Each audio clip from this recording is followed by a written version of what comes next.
ರಾಜ್ಯ ರಾಜಕೀಯದ ನವೆಂಬರ್ ಕ್ರಾಂತಿ ಒಂದೆಡೆಯಾದ್ರೆ ಮತ್ತೊಂದೆಡೆ ಆರ್ಎಸ್ಎಸ್ ಕಿಚ್ಚು ದಗದಗಿಸ್ತಾ ಇದೆ. ನವೆಂಬರ್ 2ರಂದು ಆರ್ಎಸ್ಎಸ್ ಪಥಸಂಚಲನಕ್ಕೆ ಸಿದ್ಧತೆಯನ್ನ ಮಾಡಿಕೊಂಡಿದ್ದು ಅನುಮತಿ ಕೋರಿ ಹೈಕೋರ್ಟ್ಗೆ ಅರ್ಜಿಯನ್ನ ಸಲ್ಲಿಸಿತ್ತು. ಈ ಅರ್ಜಿಯ ವಿಚಾರಣೆ ನಾಳೆ ನಡೀತಾ ಇದೆ. ಮತ್ತೊಂದು ಇಂಟ್ರೆಸ್ಟಿಂಗ್ ವಿಷಯ ಅಂದ್ರೆ ನವೆಂಬರ್ 2ರಂದು ತಮಗೂ ಮೆರವಣಿಗೆ ಮತ್ತು ಪಥಸಂಚಲನಕ್ಕೆ ಅನುಮತಿ ನೀಡುವಂತೆ ಇತರೆಯ 5 ಸಂಘಟನೆಗಳು ಅರ್ಜಿ ಸಲ್ಲಿಸಿವೆ. 100 ವರ್ಷದ ಹಿನ್ನೆಲೆಯಲ್ಲಿ ಈಗ ಆರ್ಎಸ್ಎಸ್ ಪಥಸಂಚಲನಕ್ಕೆ ಮುಂದಾಗಿತ್ತು. ಆ ವೇಳೆ ಪ್ರಿಯಾಂಕರ್ಗೆ ಮನವಿ ಮೇರೆಗೆ ಸರ್ಕಾರಿ ಜಾಗಗಳಲ್ಲಿ ಖಾಸಗಿ ಕಾರ್ಯಕ್ರಮಗಳಿಗೆ ಅನುಮತಿ ಕಡ್ಡಾಯಗೊಳಿಸಿ ರಾಜ್ಯ ಸರ್ಕಾರ ಆದೇಶವನ್ನ ಹೊರಡಿಸಿತ್ತು.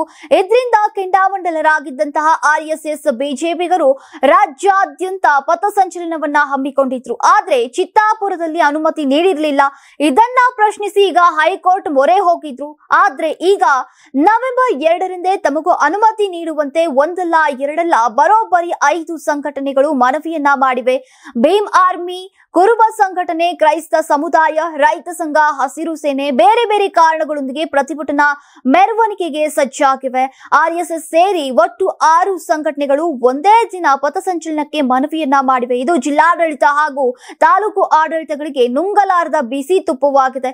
ನಾಳೆ ಕಲಬುರಗಿ ಹೈಕೋರ್ಟ್ ಪೀಠದಲ್ಲಿ ಆರ್ಎಸ್ಎಸ್ ಸಲ್ಲಿಸಿರುವಂತಹ ಅರ್ಜಿಯ ವಿಚಾರಣೆ ನಡೆಯುತ್ತೆ.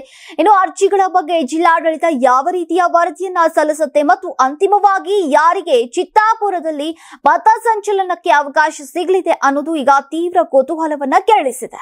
ನೀವು ಸಣ್ಣ ಆಗ್ಬೇಕಲ್ವಾ? ಅದು ಒಂದು ಉತ್ತಮ ಆಹಾರದಿಂದ ಸಣ್ಣ ಆಗ್ಬೇಕಲ್ವಾ? ಪ್ರತಿದಿನ ನಮ್ಮ ಜೀನಿ ಸ್ಲಿಮ್ ನ ಯೂಸ್ ಮಾಡಿ ಯಾವುದೇ ಸೈಡ್ ಎಫೆಕ್ಟ್ ಇಲ್ದಂಗೆ ನೀವು ಸಣ್ಣ ಆಗ್ತೀರಾ.